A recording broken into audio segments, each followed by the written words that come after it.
L'évangile d'aujourd'hui nous parle tout simplement de l'Esprit Saint.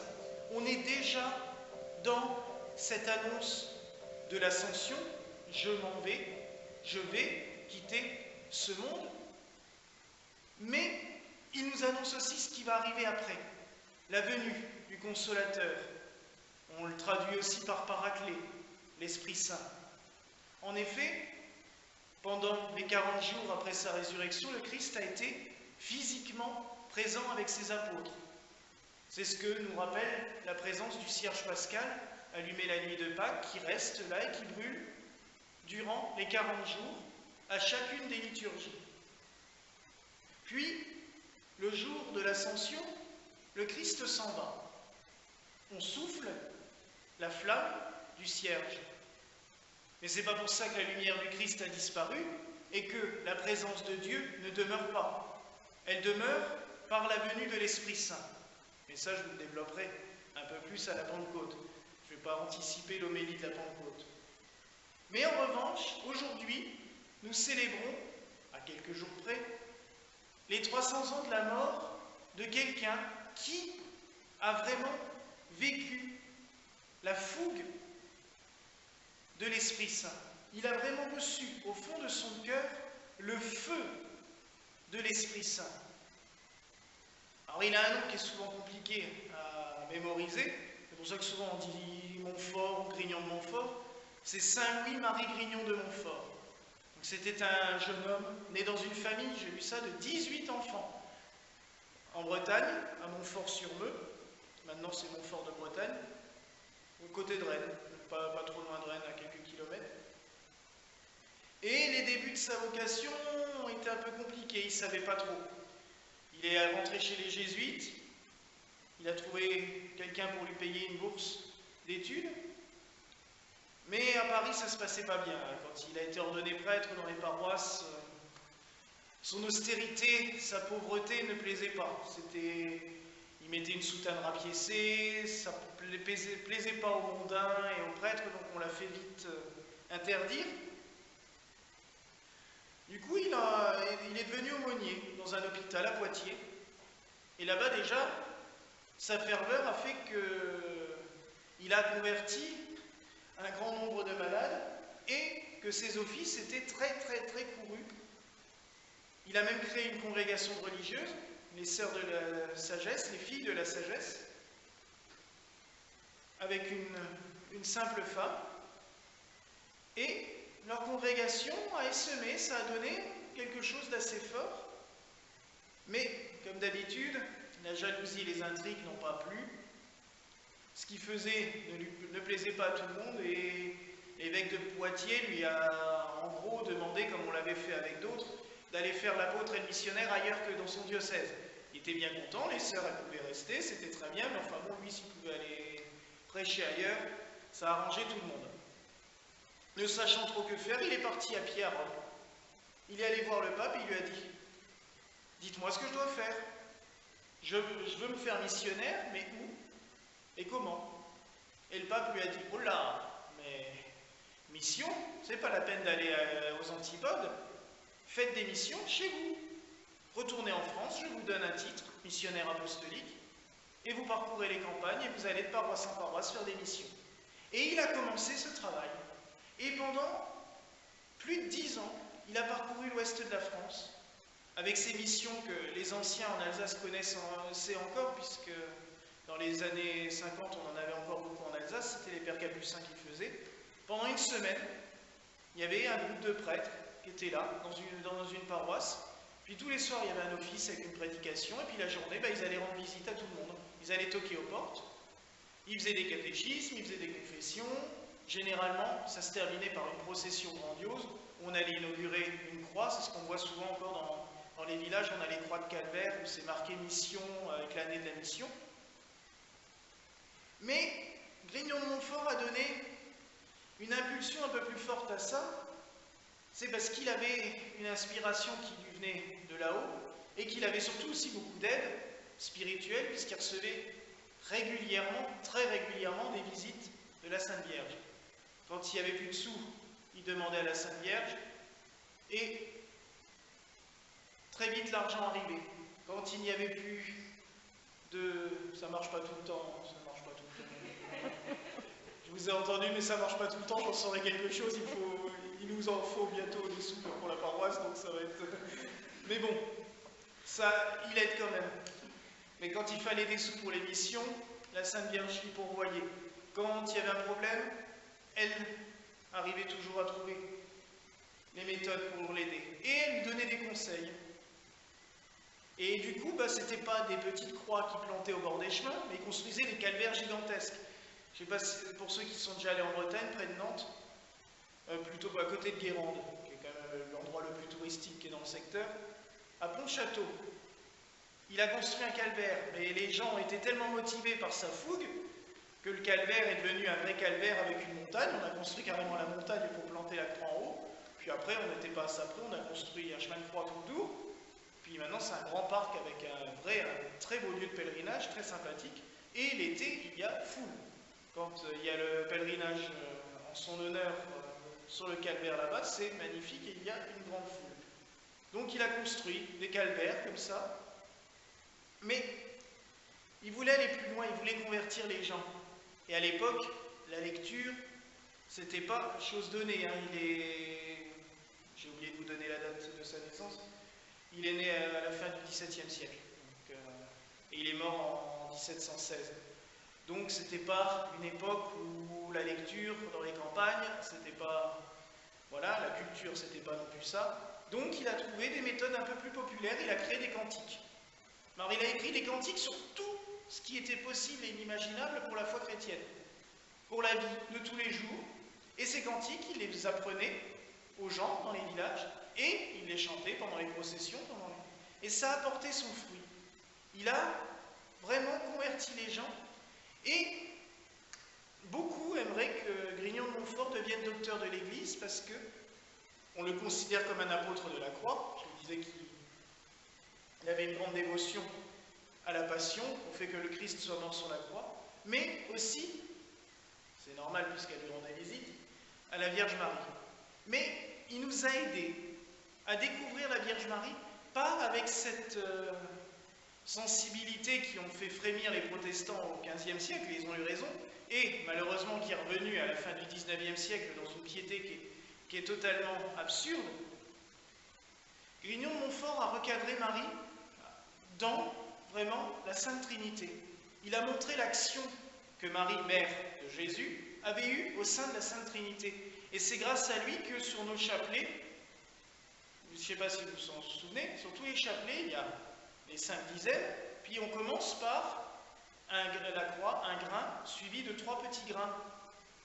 Et on dit généralement 3 Je vous salue Marie à ce moment-là. C'est à lui qu'on doit ça, parce que quand il a propagé le rosaire, il a dit « Oui, oui, c'est bien de marmonner des Je vous salue Marie, mais il faut savoir pourquoi. » Donc, il est rentré dans ce domaine et du coup, on prie le premier Je vous salue Marie en l'honneur de Marie, fille de Dieu le Père.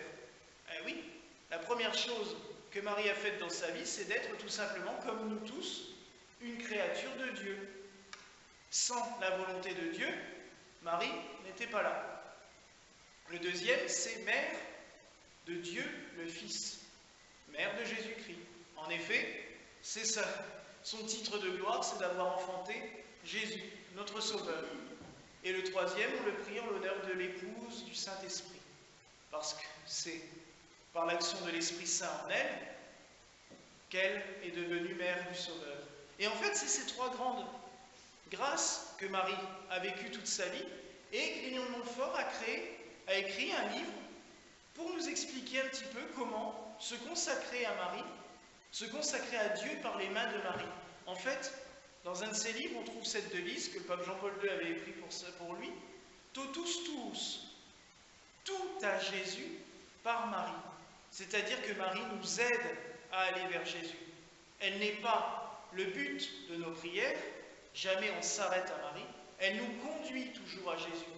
Toutes les prières qu'on peut adresser à la Vierge nous conduisent à Jésus et à Dieu le Père. Et en fait, il a écrit un livre qu'on a retrouvé par hasard en 1849 dans une caisse avec tout plein d'affaires à lui qui n'avaient jamais été vraiment triées. C'était entreposé à Saint-Laurent-sur-Sèvre, là où il y avait où il avait fait son pèlerinage, où il est mort d'ailleurs, et où il est enterré, il y a une belle basilique là-bas. Et on a trouvé un livre qui s'appelle Le traité de la vraie dévotion à la Sainte Vierge. Et c'est vraiment quelque chose de magnifique. Ça nous aide vraiment à comprendre Marie et à comprendre ce mystère. Mais il était encore plus loin, et je vais terminer par ça, c'est qu'il avait des visions prophétiques. Et il a écrit une prière, ça s'appelle la prière embrasée, pour demander à Dieu des apôtres pour les derniers temps. C'est une prière longue, ça fait un livret d'une vingtaine de pages. Mais elle est forte, elle est d'une force et d'une puissance magnifique. Et en fait, la congrégation des Pères Montfortins, qui sont issus de Grignon de Montfort, n'existait pas à sa mort, ils étaient que deux avec lui. Mais les gens qui ont lu ses œuvres, qui ont voulu continuer son esprit, ont créé cette congrégation, et il y a des moines Montfortins dans le monde entier. Mais sa prière, on peut aller encore plus loin. Il nous demande à nous tous, et c'est ça le but de célébrer la fête de ce saint, c'est à nous tous d'être des missionnaires et des apôtres. Chacun à sa façon. Nous devons, c'est notre devoir, et c'est vraiment la vocation que nous avons reçue en recevant l'Esprit Saint à la Pentecôte, puisque quand les apôtres ont reçu l'Esprit Saint à la Pentecôte, c'est pour que nous l'ayons aussi. Quand nous recevons les sacrements, nous recevons l'Esprit Saint. Mais pour que nous allions porter le message de Dieu. Nous aussi, soyons des apôtres. Devenons des apôtres. Portons ce message. Il a parcouru des routes entières, des chemins pendant des mois et des mois pour porter le message de Dieu. Un message simple. Dieu vous aime. Il est amour. Vous n'arrivez pas à lui parler parce que ça vous semble compliqué? Adressez-vous à sa mère. Vous ne savez pas comment parler à Dieu. On vous l'a présenté comme quelqu'un de terrible. C'est vrai, on vous l'a souvent présenté comme quelqu'un de terrible. Parlez à Marie. C'est sa mère. Une mère, elle peut que vous écouter. Et elle transmettra vos prières à son fils. Tout cela, nous pouvons le faire. Et oui, il a demandé des apôtres des derniers temps. Les temps, nul besoin de prophétie et de prophète. Hier soir, j'ai encore lu des textes où certains en sont à des complots mondiaux, on croirait qu'on est en pleine théorie du complot, là. Non, le Christ a été clair, vous ne saurez ni le jour ni l'heure. Donc pas la peine de chercher à savoir quand est-ce qu'on va avoir la fin du monde, qui c'est qui va diriger le monde, est-ce qu'il y a des dirigeants secrets qui dominent le monde ou l'univers, ça, si on écoute le Christ, on s'en fout, c'est pas le problème. Le problème, c'est de savoir ce que nous, on aura fait pour annoncer le message du Christ. Et que si demain, la fin du monde arrive, c'est ce qu'il nous dit, veillez et priez.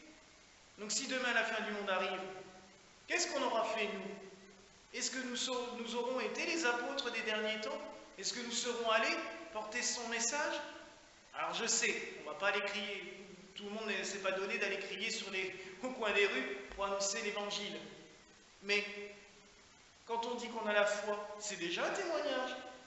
Quand quelqu'un vous dit, tiens, comment tu fais pour garder toujours le sourire ou le moral? Bah de le dire, je crois en Dieu, il m'aide. Emmener quelqu'un à la messe, c'est un travail missionnaire. Si chacun fait ce travail-là d'accompagner, d'aider quelqu'un d'autre à découvrir la foi, avec des choses simples,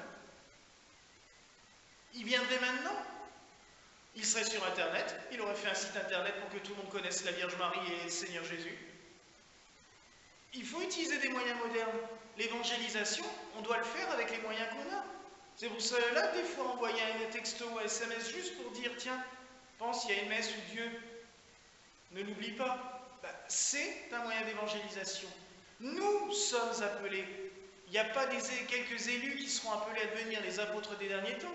Nous sommes tous, en tant que chrétiens, appelés à être des apôtres des derniers temps. C'est ce que Grignon de Montfort nous dit. À la fin de la messe, nous chanterons ce cantique de Grignon de Montfort que vous avez sur les feuilles. Je vais par Jésus à son Père et n'en suis point rebuté.